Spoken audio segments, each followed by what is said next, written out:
Teach me. Doctor Strange first trailer premiered in a complete flip around from what we've been getting with most of these comic book movies, where we see a teaser trailer like a year and a half ahead of the release of the film.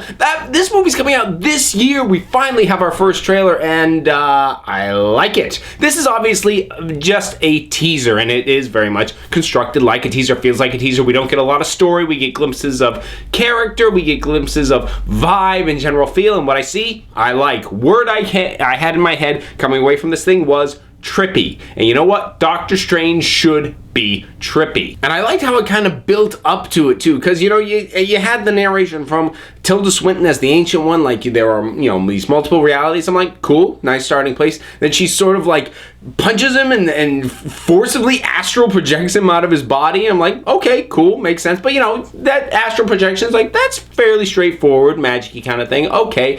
And then you see him walking down this corridor, and the things are flipping around, and reality is just, it's like rotating. It's like a shifting puzzle. I'm like, that's cool. And then sort of finally we get like New York, like there's New York up here and New York over here, and it's clock working around itself, and somebody's falling down the middle. And at that point I was like, sold. I think they do a lot to just give you a good feel for Stephen Strange. There's a lot of emphasis in this teaser on his hands, because that is what drives him to go and seek out these magical things. He was a surgeon. He was a gifted surgeon, but he lost the feeling in his hands in an accident, and he can't do it anymore, and he's trying to find any way to fix that so that he can have his meaning in life again. But the Ancient One seems something bigger and more potential with her. And I like Tilda Swinton as the Ancient One. I know there was some call of whitewashing, because the Ancient One in the comic books is sort of the classic, wizened old, Asian-looking guy, which is fairly generic. And I get the complaint, but at the same time, I also really love Tilda Swinton, and you shave her head and give her the monk look. I'm like, yeah, that's really, I'm much more just inherently interested in just seeing that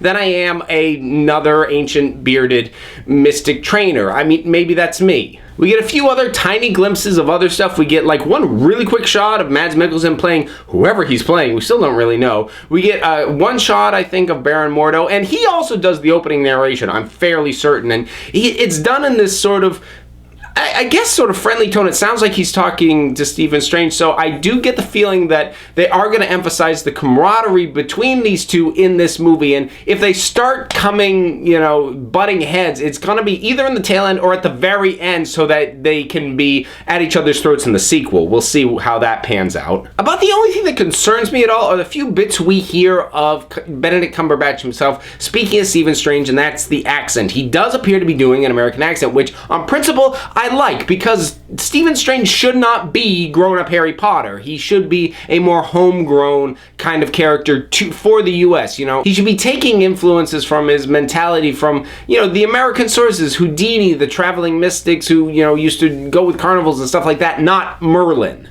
But at the same time, I'm not sure I actually really love this accent. It's not that it's bad. It sounds a bit like Hugh Laurie doing House, actually, which, I mean, again, British guy who did a very convincing American accent for a long time. But I think part of the reason it's not selling me so much this time is because I know Benedict Cumberbatch's voice really well. And so I really like his normal speaking voice. So it might take me a little while to get on board with this accent. I can't decide if I actually think the accent is bad or if it's just I'm not used to it yet. It could grow on me. I could get used to it. It could be fine. But it is the one thing in the trailer that I was kind of like, not so sure. Everything else I really liked, and what I really hope is that the stuff we saw is just, this is all early stuff. This is just the tip of the iceberg for how bizarre and weird that this thing can get. And that is the feeling that I really get, because I mean, at its strangest was that sort of, 3 New York thing and the character falling, and that cuts from that to Doctor Strange landing, in just the training room with the Ancient One. So the implication being,